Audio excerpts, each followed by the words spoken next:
নমস্কার বন্ধুরা, আমি অলি। লাইফ উইথ অলি চ্যানেলে সবাইকে স্বাগত। আমার আজকের রেসিপি বাঙালির অতি প্রিয় বিউলির ডাল। এই রেসিপি আমি আমার শাশুড়ি মায়ের কাছ থেকে শিখেছি। বাঙালির প্রায় প্রত্যেকটা ঘরেই এই ডাল রান্না করা হয়ে থাকে। সবাই হয়তো জানেন বিউলির ডাল কিভাবে রান্না করা হয়, কিন্তু আমি কিভাবে করি সেটাই আমি আজ আপনাদের সঙ্গে শেয়ার করতে চলেছি। এই বিউলির ডালের সঙ্গে ঝাল ঝাল আলু পোস্ত, ঝিঙে পোস্ত বা যে কোনো মাছের ঝাল চচ্চড়ি খেতে কিন্তু অসাধারণ লাগে। আমি আজ এই বিউলির ডালের সাথে মাছের একটা ঝালের রেসিপি করেছি, কিন্তু আজ আমি খালি বিউলির ডালটাই আপনাদের সঙ্গে শেয়ার করব। মাছের ঝালের রেসিপিটা অন্য একদিন শেয়ার করব। তাহলে দেখে নেওয়া যাক আমার আজকের রেসিপি বিউলির ডাল। প্রথমে আমি এই যে মাপটা দেখছেন, এইটার মাপে আমি 2 কাপ মতন বিউলির ডাল খুব হালকা করে ফ্রাই করে নেব। বিউলির ডাল খুব বেশি ভাজতে নেই, কেননা বিউলির ডালটা যদি খুব বেশি ভাজা হয় তাহলে বিউলির ডালের স্বাদটা কমে যায়। এই যে দেখুন, আমি হালকা করে বিউলির ডালটাকে ভেজে নিলাম। এরপর আমি বিউলির ডালটাকে খুব ভালো করে ধুয়ে আমি কুকারে পরিমাণ মতন জল দিয়ে আর 1 চামচ মতন নুন অ্যাড করে ওটাকে আমি সেদ্ধ হতে দিলাম, আর 2টো কাঁচা পাকা লঙ্কাও ওতে অ্যাড করে দিলাম। আর খুব অল্প পরিমাণ 1/2 চামচ মতন হলুদ দিলাম। অনেকে বিউলির ডালে হলুদ দেয় না, কিন্তু আমি খুব সামান্য পরিমাণে হলুদ দিই। আপনারা চাইলে হলুদ নাও দিতে পারেন। তো আমি বিউলির ডালটা 4-5টা সিটি দিয়ে মিনিট 5 সময় ধরে ওটাকে সেদ্ধ করে নিয়েছি। এদিকে একটা কড়াইতে 3-4 চামচ সর্ষের তেল দিয়েছি। সর্ষের তেলটা গরম হয়েছে, তাতে আমি 2টো শুকনো লঙ্কা, 2টো তেজপাতা আর 1 চামচ গোটা মৌরি ফোড়নে দিয়ে দিলাম। এরপর আমি 1/2 চামচ মতন হিংও অ্যাড করলাম। হিঙের গন্ধ কিন্তু বিউলির ডালে অসাধারণ লাগে।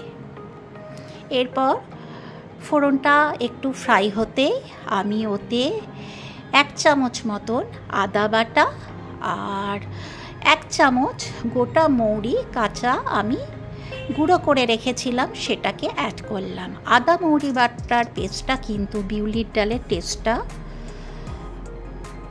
বাড়িয়ে দেয়। অনেকেই এতে আদা জিরে দেন, কিন্তু আমি আদা মৌরি বাটা দিই।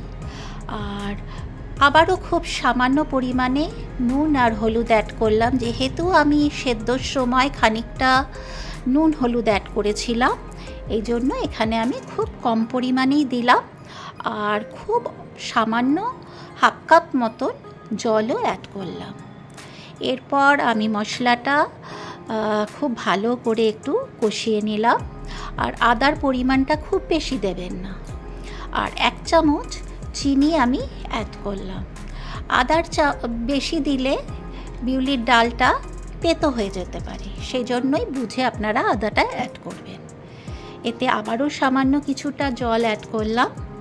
এরপর আমি সেদ্ধ করা বিউলির ডালের মধ্যে ফোড়নটা যে সেদ্ধ করলাম সেটা আমি অ্যাড করে দিলাম।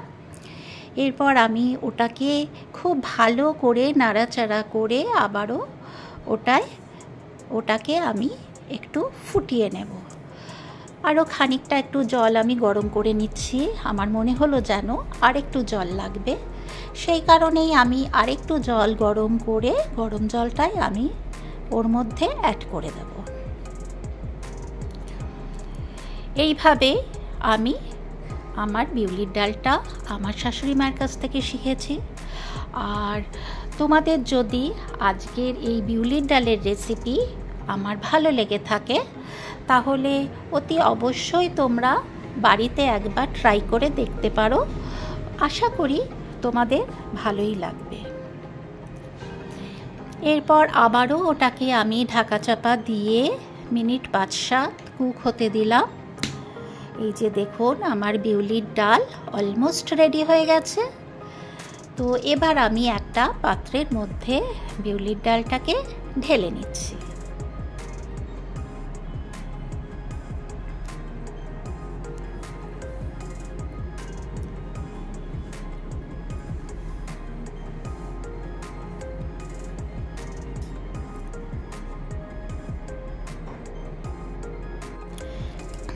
এই ডালের স্বাদ আর গন্ধ কিন্তু একদম আলাদা। আর এই এত প্রচণ্ড গরমে কিন্তু এই রকম বিউলির ডাল গরম ভাতের সঙ্গে খেতে দারুণ লাগে। আর সাথে যদি আলু পোস্ত, ঝিঙে পোস্ত বা ঝাল ঝাল মাছের ঝাল হয় তাহলে কিন্তু দুর্দান্ত লাগে। আপনারা এই রকমভাবে একবার আমার মতন করে ট্রাই করে দেখতে পারেন। তাহলে আমার আজকের রেসিপি আপনাদের কেমন লাগলো অবশ্যই আমাকে একটা কমেন্ট করে জানাবেন। আর আমার চ্যানেলে যারা নতুন তারা অবশ্যই আমার চ্যানেলটিকে সাবস্ক্রাইব করে দিয়ে আমার পাশে থাকবেন। আর পাশে যে বেল আইকনটা আছে সেটাতে ক্লিক করে দেবেন, তাহলে আমি নিত্য নতুন যা যা রেসিপি শেয়ার করব সেগুলোর নোটিফিকেশন আপনাদের কাছে পৌঁছে যাবে। তাহলে আজ এই পর্যন্ত। এরপর আমি হাজির হব অন্য কোনো দিন অন্য কোনো নতুন রেসিপি নিয়ে। আপনারা সবাই সুস্থ ও ভালো থাকবেন আর সাবধানে থাকবেন। আর আপনারা এতক্ষণ আমার সাথে থাকার জন্য আপনাদেরকে অনেক অনেক ধন্যবাদ আর শুভকামনা জানাই।